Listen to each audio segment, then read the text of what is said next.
नमस्कार, मैं हूं आपके साथ कविता थपलियाल और आप देख रहे हैं कंज्यूमर इज किंग। आए दिन खबरें आती रहती हैं कि फोन कॉल पर किसी के साथ ठगी के जरिए लाखों रुपए गायब हो गए या एक क्लिक में बैंक अकाउंट से निकल गए करोड़ों रुपए, और ये अब आम सा भी लगने लगा है। कई बार गुस्सा आता है कि आखिर लोग कब समझेंगे कि ओटीपी, पासवर्ड, सीवीवी नहीं शेयर करना चाहिए। खैर, इन सब के बीच एक अच्छी खबर आई है। दरअसल बात यह है कि कल राज्यसभा में राज्य वित्त मंत्री भागवत कराड ने यहाँ पर बताया है कि हमारे देश में बैंकिंग फ्रॉड्स की संख्या आधी रह गई है। जी हाँ, और इसी बारे में आज हम विस्तार से बात करेंगे इसकी पड़ताल कि जो बैंकिंग फ्रॉड्स में कमी देखी जा रही है ये आखिर कैसे हुई है। लेकिन उससे पहले आप ये रिपोर्ट देख लीजिए।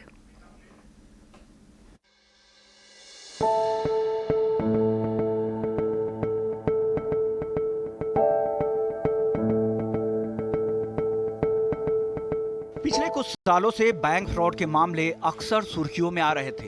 हर साल हजारों लोग बैंक फ्रॉड के शिकार हो रहे थे, लेकिन अब इस मोर्चे से एक अच्छी खबर आई है। आपको जानकर अच्छा लगेगा कि इस साल देश में होने वाले बैंक फ्रॉड की संख्या पिछले साल के मुकाबले कम हो गई है। राज्यसभा में केंद्र सरकार ने जानकारी दी है कि फाइनेंशियल ईयर 2022 में पब्लिक सेक्टर बैंक्स में होने वाले फ्रॉड्स की संख्या 50% कम हो गई है। आंकड़ों के मुताबिक 2022 में बैंक फ्रॉड्स के केवल 2369 केस सामने आए हैं, जबकि पिछले फाइनेंशियल ईयर में 4680 बैंक फ्रॉड के मामले सामने आए थे। बैंक फ्रॉड में शामिल रकम भले ही हजारों करोड़ है, लेकिन ये पहले की तुलना में काफी कम हो गई है। पिछले साल जहां देश को इन फ्रॉड के चलते 7304 करोड़ रुपए की चपत लगी थी, लेकिन इस साल ये आंकड़ा घटकर 3204 करोड़ रुपए हो गया है।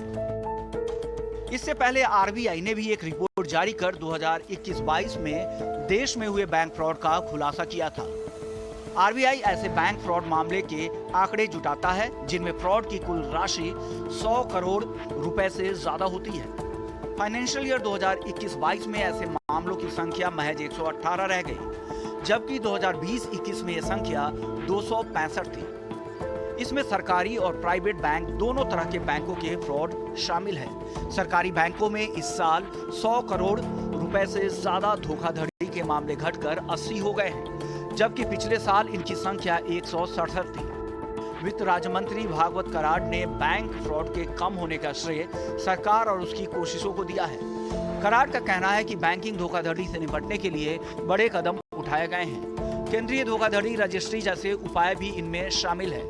इन कोशिशों के बाद न सिर्फ संदिग्ध मामलों की समय पर पहचान कर कंट्रोल किया जा सका है, बल्कि फ्रॉड की वारदातों को कम करने में भी सफलता हासिल हुई है। साथ ही लोगों में अब इस मसले में जागरूकता आई है, लेकिन फ्रॉड के खिलाफ ये जंग अभी पूरी तरह नहीं जीती गई है। अभी इस पर और काम करने की जरूरत है। ईटी नाउ स्वदेश। चलिए, तो खबर तो अच्छी है, लेकिन अब कुछ बातें जानने की जरूरत है। बातें ये हैं कि क्या बैंक फ्रॉड में कमी सिर्फ सरकार की कोशिशों का ही नतीजा है या इसके पीछे वजह कुछ और है। बैंक फ्रॉड्स कम होने में आम आदमी की आखिर कितनी भूमिका है। साइबर बैंकिंग फ्रॉड्स को पूरी तरह कैसे खत्म किया जा सकता है, इन सभी सवालों पर विस्तार से बात करेंगे हमारे पैनलिस्टों के साथ। और हमारे साथ खास मेहमान भी जुड़ गए हैं। साइबर के साइबर एक्सपर्ट रुचिर वर्मा हमारे साथ है, cyber law expert Virag Gupta हमारे साथ जुड़ गए हैं, साथ ही ethical hacker and security analyst हमारे साथ जुड़ गए हैं जेरी थॉमस, और साथ ही हमारे साथ हैं राहुल त्यागी, को फाउंडर सेफ सिक्योरिटी। आप सभी का स्वागत है हमारी इस खास पेशकश में, जहां पर सबसे पहले तो सवाल यही होगा कि जो रिपोर्ट सामने आई है, जेरी आपके पास आऊंगी मैं, ये रिपोर्ट आपको कितनी सही लग रही है? जो नंबर्स बताए गए हैं और खासतौर से सरकारी बैंकों में जो फ्रॉड्स की कमी बताई जा रही है, ये क्या वाकई जमीनी हकीकत पर ऐसा बदलाव आपको आता हुआ दिखाई दे रहा है? और अगर आता हुआ दिखाई दे रहा है तो ये भी जानना होगा कि किस तरह का सेफ्टी नेट या सिस्टम तैयार किया जा रहा है, लेकिन वो आगे चर्चा में होगा। लेकिन बताएं, ये नंबर्स आपको कितने सही लग रहे हैं जेरी? ऐसे बैंक्स बेसिकली बहुत मेहनत कर रही है अपनी साइबर सिक्योरिटी के स्ट्रक्चर को बहुत इम्प्रूव करने के लिए। आरबीआई ने इनफैक्ट ये चीज को बहुत मैंडेट कर दिया था 2017 में ही कि हमको एक साइबर सिक्योरिटी का प्रॉपर एक स्ट्रक्चर क्रिएट करना है और इस चीज को इम्प्लीमेंट करना है। सारे बैंक्स तो कर रहे हैं। अभी गवर्नमेंट सेक्टर की बात करें तो एज पर माय रिपोर्ट, ज्यादा मैंने जितना रिसर्च मैंने किया है, बैंकिंग फ्रॉड्स हो चुके हैं, बट अब बैंक ने नया तरीका ढूंढ लिया है ये फ्रॉड्स को कम करने के लिए। इसको हम बोलते हैं अर्ली वार्निंग सिग्नल्स, EWS जिसे हम कहते हैं। तो ये जो पूरा खेल है, इन्होंने अभी इसमें मशीन लर्निंग इंक्लूड करके रखा है, आर्टिफिशियल इंटेलिजेंस डाल के रखा है। सो ये इन्होंने एक रेवोल्यूशनरी सिस्टम क्रिएट किया है जिसकी वजह से बैंक्स अपनी पूरी मेहनत कर रही है उस पर्टिकुलर चीज को, बैंकिंग फ्रॉड्स को रोकने के लिए। जो हम न्यूज़पेपर में रीड करते हैं या कोई न्यूज आर्टिकल्स में रीड करते हैं कि हाँ बैंकिंग फ्रॉड्स हो चुके हैं, तो हमने अभी तक सिर्फ नेगेटिव वाले सेक्शन पे ही हमने देखा है। हमने कभी बैकएंड में या पॉजिटिव ये चीज देखा नहीं कि बैंक इस चीज को कर क्या रही है। तो ये वास्तव है कि बैंक्स मेहनत कर रही है। आंकड़ों का इस चीज का मैं कुछ ओपिनियन दे नहीं सकता। I think there are different agencies जो इस चीज को वैलिडेट करेंगे, मगर ये एक सच है कि बैंक्स बहुत मेहनत कर रही है अपने साइबर सिक्योरिटी स्ट्रक्चर को इम्प्रूव करने, इसे इम्प्रूव करने के लिए, गवर्नेंस इंक्लूड करने के लिए। तो जहाँ तक मेरा जितना मायने ये है ओपिनियन है, इस चीज में बैंक्स इम्प्रूव हो रही है दिन भर दिन।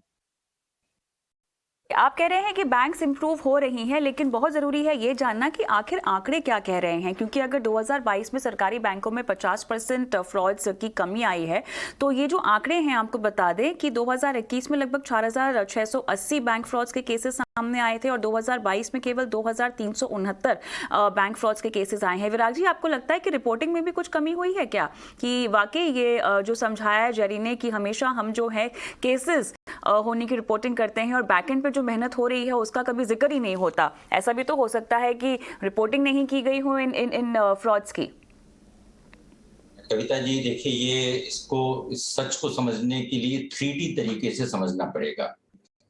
तो पहला ये है कि सरकारी बैंकों में जो डिजिटल पेमेंट्स की जो ट्रांजैक्शंस हैं वो सरकारी बैंकों में बहुत कम हो रहे हैं, प्राइवेट प्लेयर ज्यादा आ रहे हैं। तो जब सरकारी बैंकों का डिजिटल में रोल ही कम हो रहा है तो वहां पे निश्चित तौर पर अपराध कम हो सकते हैं।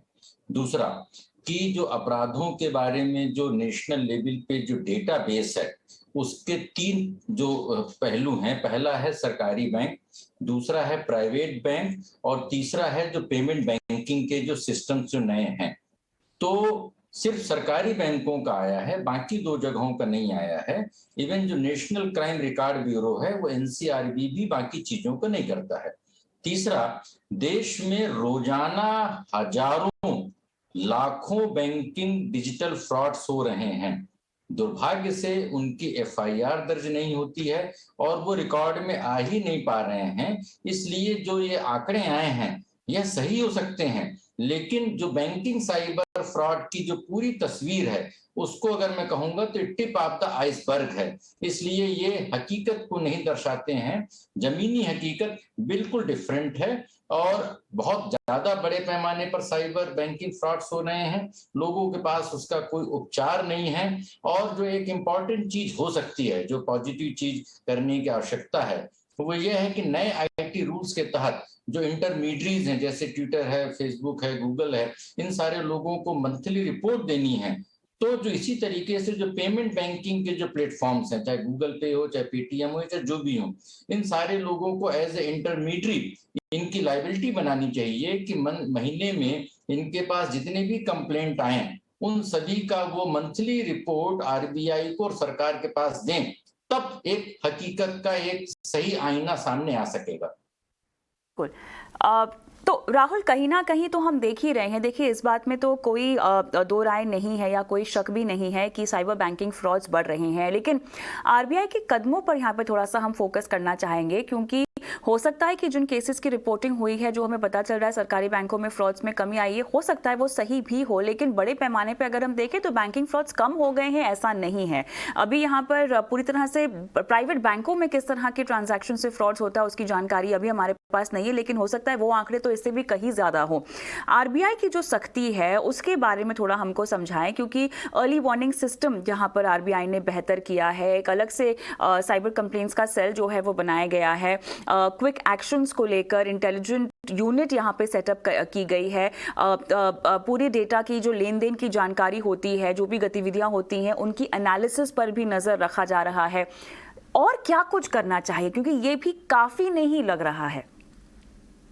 बिल्कुल Kavita, first of all thank you so much for seeing you after long time. And जो आपने बिल्कुल सही बताया कि मैं आपको इसमें एक छोटा सा एक पहलू बताऊंगा जो आई थिंक हम मिस कर रहे हैं, कि अगर आपने नोटिस किया हो, ये जो डेटा आया है ये उस टाइम का था जब ये लॉकडाउन के बाद का डेटा है।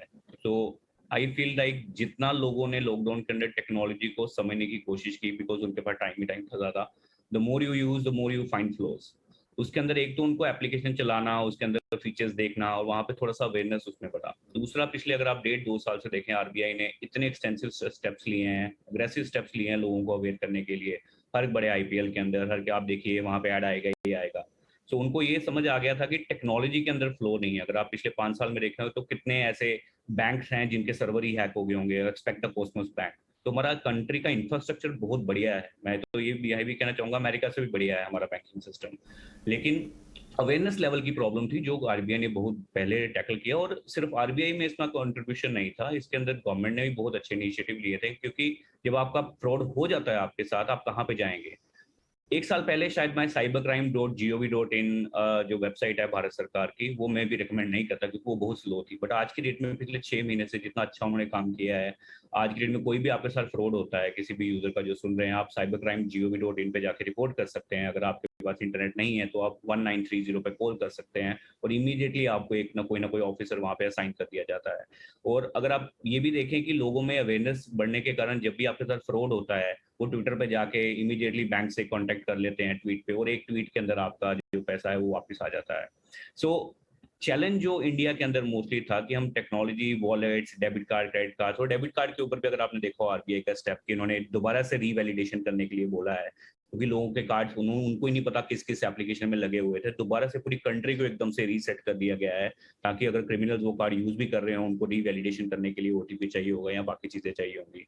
और इंटरनेशनल बैंकिंग बाय डिफॉल्ट, जैसे इन्होंने नया इनिशिएटिव लिया था कि बाय डिफॉल्ट डेबिट कार्ड पे ब्लॉक हो जाएगी, और एक आम इंसान, एक किसान, एक मजदूर या कोई मिडिल क्लास वर्ग का आदमी जिसकी थोड़ी सी अमाउंट है उसके बैंक में, और उनका international banking on by default on होता था, तो जिसको बंद किया गया बाय डिफॉल्ट। अब आप रिक्वेस्ट करके इसको ऑन कर सकते हैं। तो अगर आप ये पूरे स्टेप्स देखें तो its entire ecosystem of the government including RBI which is helping जो भी सारे हमारे कंट्री के लोग हैं। प्रॉब्लम बस यही है कविता कि लोगों को पता नहीं है इन चीजों के बारे में, जो गवर्नमेंट अभी इनिशिएटिव ले भी रही है। तो आई थिंक आज आपके माध्यम से जितने लोगों ने ये सुना है, तो आई थिंक अगर वो इनको यूज करेंगे तो काफी हद तक फ्रॉड को प्रिवेंट करना, again it's a debatable thing, क्योंकि आप 24 घंटे सिक्योरिटी माइंडसेट नहीं रख सकते।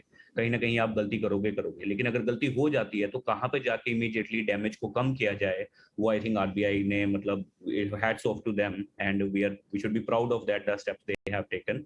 बाकी प्रॉब्लम रहेगी, ये ओनली थिंग इज ये टाइम के साथ मिनिमाइज होती जाएगी जब तक लोगों के अंदर अवेयरनेस ज्यादा नहीं आएगी। लोगों में अवेयरनेस आनी बहुत ज़रूरी है, और बहुत ज़रूरी है कि जो फाइनेंशियल इंस्टीट्यूशंस हैं रुचिर, वो भी अपने आप को इस तरह के साइबर अटैक्स के लिए तैयार रखें, जो कि अब हम देख रहे हैं कि जो फाइनेंशियल इंस्टीट्यूशंस है उसको लेकर कदम उठा रहे हैं, और जो काफ़ी हद तक इस रिपोर्ट में भी हमें दिखाई देता है।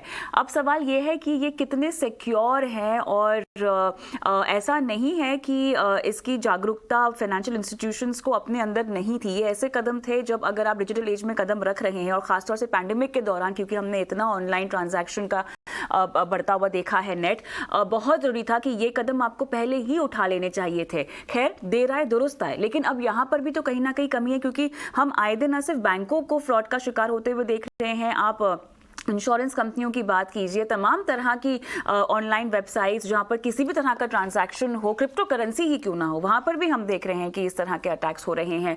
तो स्पेशली इस तरह के इंस्टीट्यूशंस जो कि फाइनेंशियल लेन देन में इन्वॉल्व हैं, उन्हें बुनियादी कदम क्या उठाने चाहिए? देखिए, फाइनेंशियल मैं आपको ऐसे बताता हूँ कि ये मैं इस चीज को बिल्कुल मानता हूँ कि जैसे पिछले अभी जो डेटा आया है कि सरकार ने बताया कि हमें साइबर अटैक के अंदर काफी कमी आई है, मैं इसको बिल्कुल सच मानता हूँ। उसका कारण ये है कि 2013-14 में आरबीआई ने, मैं आपको इस तरह समझाता हूँ, आरबीआई ने एक कमेटी सेट करी, Gopal Krishna committee, that is called RBI cyber security framework. उन्होंने एक तैयार किया कि ये जो साइबर अटैक्स हो रहे हैं, जैसे राहुल जी ने भी बात करी अबाउट द कॉस्मोस बैंक और बहुत सारे बैंक्स में अटैक हुए हैं, इन सारे बैंक्स में अटैक्स को या फाइनेंशियल इंस्टीट्यूशन में अटैक्स रोकने के लिए कमेटी बनाई गई और बैंकों को ये बताया गया कि आपको क्या क्या प्रोसेस फॉलो करने हैं, क्या क्या टूल्स लगाने हैं, क्या क्या आपको उसके अंदर टेक्नोलॉजी यूज करनी है, राइट। तो इसी की वजह से ये डेटा काफी कम आया, क्योंकि अगर मैं डेटा पढ़ रहा था तो पिछले 2 साल के अंदर अगर आप टोटल इंटरनेट यूजर करीब 2 साल के अंदर 45% बढ़ गए हैं। आप सोचिए अगर इसी तरह से अगर यूजर बढ़ते जाएंगे तो क्राइम और भी बढ़ेंगे। जहां तक बैंक्स की बात आ रही है, वो अपने process tools system on place हैं, बट उससे ज्यादा जरूरी ये है कि भारत में साइबर सिक्योरिटी को सक्षम बनाने के लिए जरूरी है कि इसका ज्ञान, इसकी जानकारी सभी नागरिकों को देनी चाहिए, चाहे वो स्कूल में पढ़ने वाले छात्र हो, व्यवसाय करने वाले हो, नौकरी पेशा हो या वरिष्ठ नागरिक हो, क्योंकि ये सभी वर्ग के लोगों को टारगेट किया गया साइबर अटैक्स में। पिछले 2 सालों में तो ये कई गुना बढ़ गया है। अब ये समय आ चुका है जब साइबर सिक्योरिटी को नियमित पाठ्यक्रम में समावेश करना चाहिए, उसको इंक्लूड करना चाहिए, ताकि ये सिर्फ ये बैंकिंग की ही रिस्पॉन्सिबिलिटी ना हो, आरबीआई की ही रिस्पॉन्सिबिलिटी ना हो, ये हर नागरिक समझे कि वो किस तरह से अपने आप को साइबर अटैक से बचाकर और इस तरह से भागीदारी कर सकता है सरकार की तरफ। यहाँ तक कि जैसे मैं आज भी पढ़ा था, अमित शाह जी ने कहा था कि आज ही शायद न्यूज में देखा था कि अमित शाह जी ने कहा cyber security is integral part, यानी कि ये बहुत हमारे देश की सिक्योरिटी के लिए बहुत जरूरी है। तो उसका जिम्मा सिर्फ बैंकिंग तक ही नहीं है, उसका जिम्मा हम नागरिकों तक भी होना चाहिए। इसको उस पाठ्यक्रम में, जैसा मैंने अभी बताया, पाठ्यक्रम में होना चाहिए, इसका सभी सीनियर सिटीजन को होना चाहिए, क्योंकि ये भी एक बड़ा हिस्सा जो साइबर अटैक से इन सबसे ज्यादा विक्टिम होते हैं, इन पे सबसे ज्यादा जो इनके केसेस आते हैं। तो ये बहुत जरूरी है कि सरकार इस तरफ भी ये ध्यान दे, ताकि ये और जागरूकता आए और साइबर सिक्योरिटी के साइबर क्राइम के मामले में इस बारे में कमी हो। ठोस कदम जिनका जिक्र अभी किया गया है, सेंट्रल फ्रॉड रजिस्ट्री, इसका क्या काम रहा है और कितना कंट्रीब्यूशन रहा है? जेरी, अगर इसके बारे में आप जानकारी दे सके। देखिए, इस केस में इनका ये डिपार्टमेंट का बेसिक काम यही है कि अभी समझो कल जाके किसी कंज्यूमर के साथ, किसी ग्राहक के साथ अगर फ्रॉड होता है, तो आरबीआई ने तो ये चीज गाइडलाइन देके तो पहले ही बोल दिया है कि अगर आपके साथ अगर फ्रॉड होता है तो ये चीज आपको आपके नियरेस्ट पुलिस स्टेशन में आपको रिपोर्ट करना है। ये पर्टिकुलर चीज डेटा ये लोग क्यूरेट करते हैं over the period of time. तो इसमें होता ये है कि अगर आपने साइबर क्राइम में अगर आपने रिपोर्ट कर दिया, तो आपके रिपोर्ट के बाद बहुत सारे एजेंसीज इन्वॉल्व होती है। मतलब अगर समझो अगर आपकी फ्रॉड अगर किसी यूपीआई बेस्ड प्लेटफॉर्म से अगर हो गया है, तो वो मर्चेंट के डिटेल्स, उनके आईडीज, उनसे आईपी एड्रेस से वो ट्रांजैक्शन हो चुका है, वो आईपी एड्रेस के सर्विस प्रोवाइडर तक इस चीज में इन्वॉल्व हो जाते हैं। तो इसमें पूरा बहुत बड़ा वॉल्यूम ऑफ डेटा को एनालाइज करना, उसको समझना, उसको प्रोसेस करना, वो बहुत डिफिकल्ट हो जाता है। इसीलिए ही एक टीम बिठाई गई है कि ये पर्टिकुलर इंसिडेंट्स को आप रिपोर्ट करो, डेटा कलेक्ट करो और जो रिस्पेक्टेड एजेंसीज है उसको दे दो जो उस पर्टिकुलर चीज पे काम कर सके। तो अभी ऐसे ये बैंक्स में इसीलिए इन्वॉल्व किया गया है क्योंकि बैंक्स फिर उस सर्टेन डिस्ट्रिक्ट्स या सर्टेन स्टेट्स या कोई भी एरिया को फिर वो लोग रेड फ्लैग कर सकते हैं। तो अगर समझो अगर उस एरिया में कोई अगर एटीएम हो या कोई भी अगर यूजर उस पर्टिकुलर एरिया में रहता हो और अगर उनके साथ अगर ऐसा फ्रॉड होता है, तो बैंक उस चीज पे इमीडिएट एक्शन लेती है।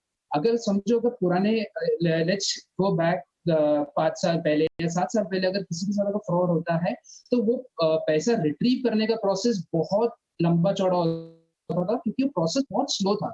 अभी आज की तारीख पे ये प्रोसेस बहुत एफिशिएंट हो चुका है क्योंकि अगर आप टोल फ्री नंबर का कॉल करते हो या ऑनलाइन में अगर आप इसको रिपोर्ट करते हो, नियरेस्ट पुलिस स्टेशन में अगर आप रिपोर्ट करते हो, तुरंत आपके एक ऑफिसर आपके लिए असाइन किया जाता है जो उस चीज से इन्वेस्टिगेट किया जाता है।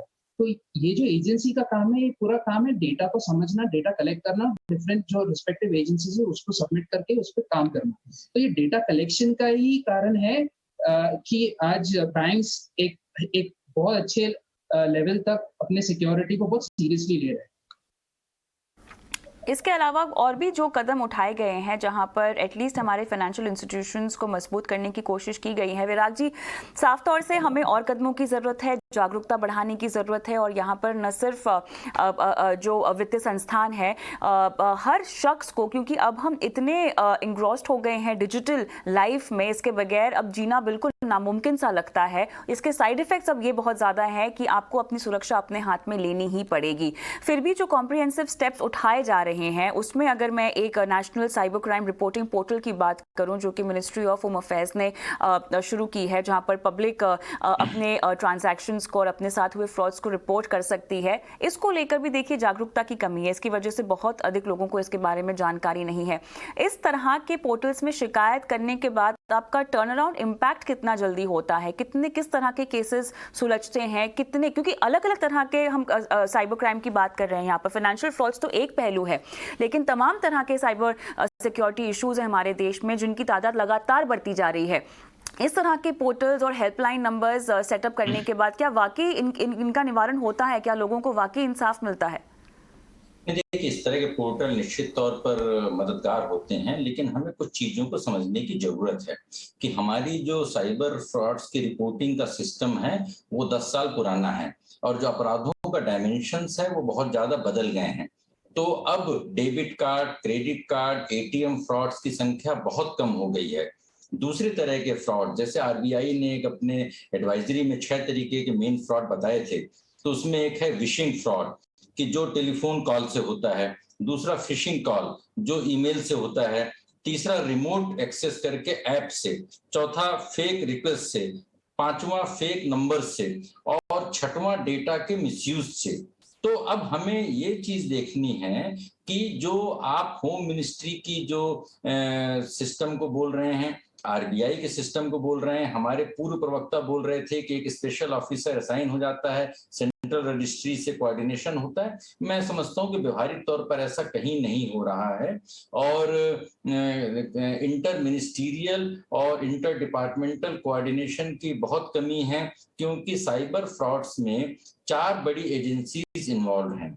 एक होम मिनिस्ट्री इन्वॉल्व है जिसकी आप चर्चा कर रहे थे, दूसरा आरबीआई है, तीसरा स्थानीय पुलिस या साइबर सेल है और चौथा वो बैंक या वो प्राइवेट बैंकिंग या यूपीआई सिस्टम है जहां के जिसके माध्यम से फ्रॉड हुआ।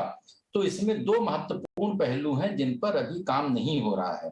पहला महत्वपूर्ण पहलू ये है कि ये सारे लोग लोगों के डेटा को खरीदते, बेचते हैं, ट्रांसफर करते हैं। इसकी वजह से लोगों की जो पोजीशन है वो वल्नरेबल हो रही है। तो डेटा लोकलाइजेशन और डेटा प्रोटेक्शन, क्योंकि हम भारत में आज की तारीख में सबसे बड़ा मार्केट हो गए हैं डिजिटल पेमेंट्स में और हमारे यहाँ पे सर्वाधिक ट्रांजैक्शन हो रहे हैं, लेकिन हम जब इन साइबर फ्रॉड अपराधों में कमी की बात करते हैं तो परंपरागत बैंकिंग में बात कर रहे हैं। जितने अपराध सालाना बताए गए हैं उससे 10 गुना ज्यादा तो रोजाना हो रहे हैं।